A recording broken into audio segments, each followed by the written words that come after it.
Look at yourself. Right now. Take a moment. Are you truly free? Or do you feel it too? That subtle, persistent hum of unease, a whisper in the quiet moments that tells you something isn't quite right.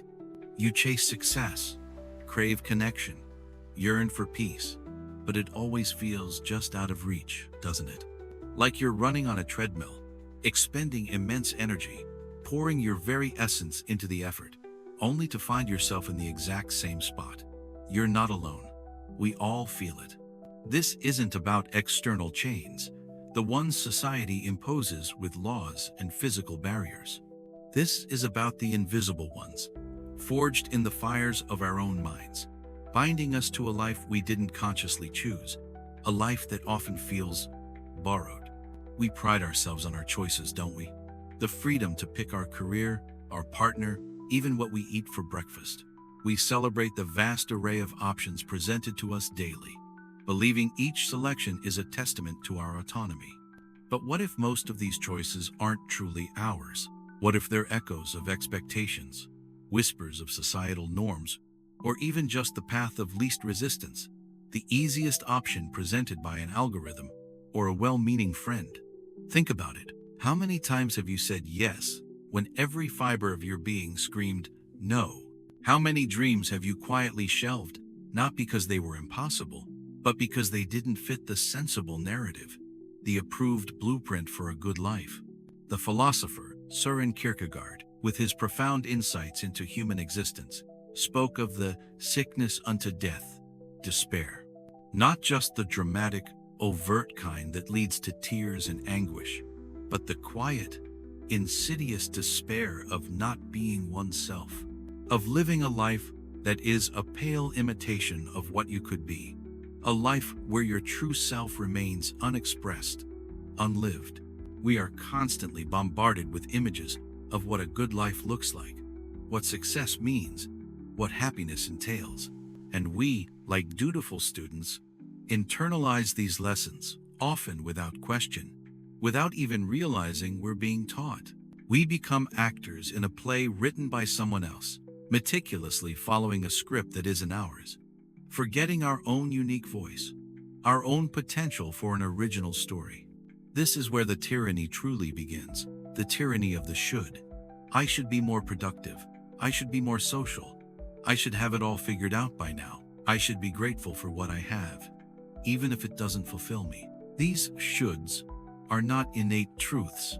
They are often internalized commands, echoes of parental expectations, the relentless pressure of peer groups, or the curated, often deceptive, perfection of social media feeds.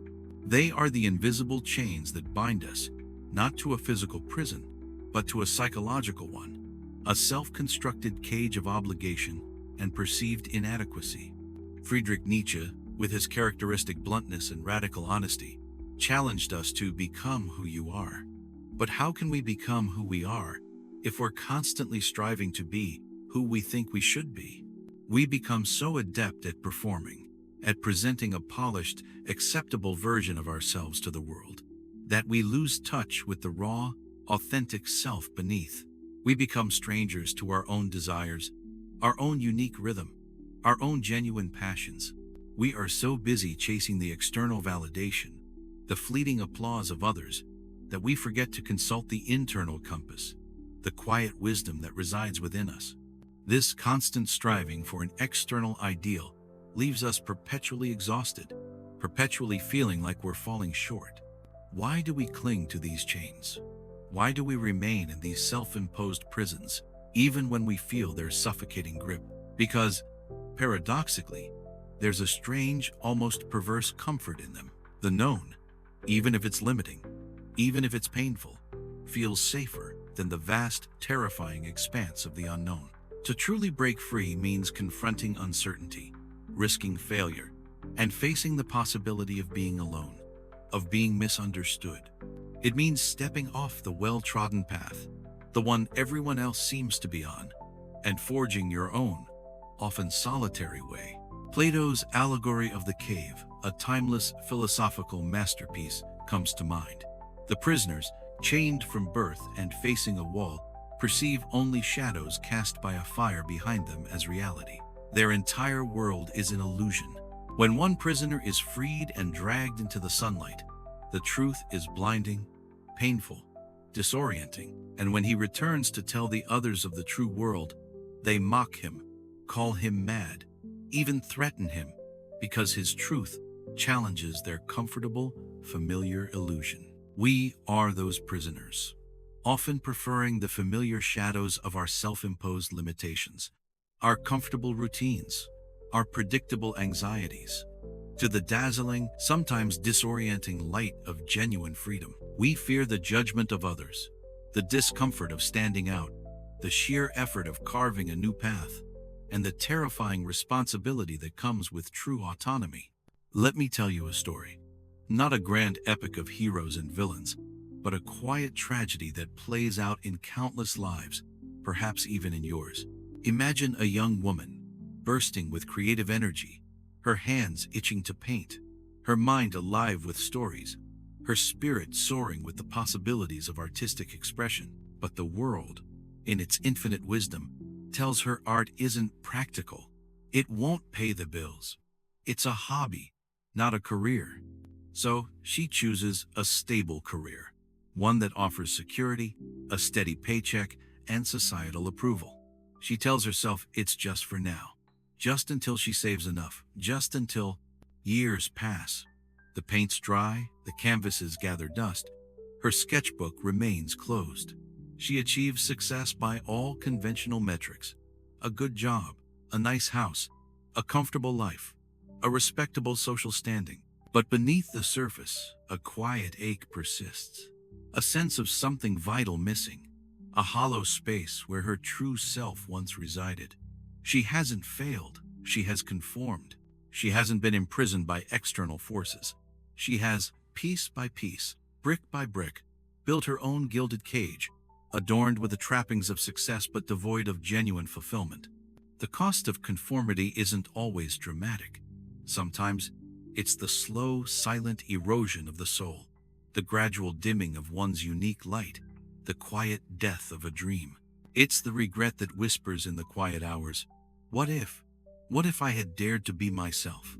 Here's the uncomfortable truth, the twist you might not want to hear, the revelation that might sting. You are not just the prisoner. You are often the jailer.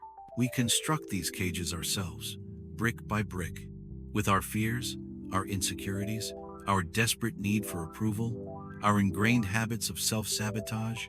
We hold the key, the very instrument of our liberation, but we're often too afraid to use it, too comfortable in our familiar misery, or simply unaware of its existence. Dietrich Bonhoeffer, a theologian who bravely resisted the Nazis and paid the ultimate price, spoke of cheap grace, a grace that requires no discipleship, no transformation, no genuine commitment. In a similar vein, we often seek cheap freedom. Freedom without the hard work of self-discovery, without the courage to challenge our own deeply ingrained patterns, without the willingness to face the discomfort of change. We want the outcome without the process, the liberation without the struggle, the reward without the risk. But true freedom demands a profound reckoning with ourselves. It demands that we look inward, not outward, for the source of our confinement. It demands that we take responsibility for our own lives, for our own choices, for our own liberation. So, how do we begin to break these chains? How do we dismantle the prison we've unknowingly built around ourselves? It starts with a single, powerful, often terrifying word: no. No to the expectations that don't align with your deepest values. No to the demands that drain your energy without replenishing your spirit.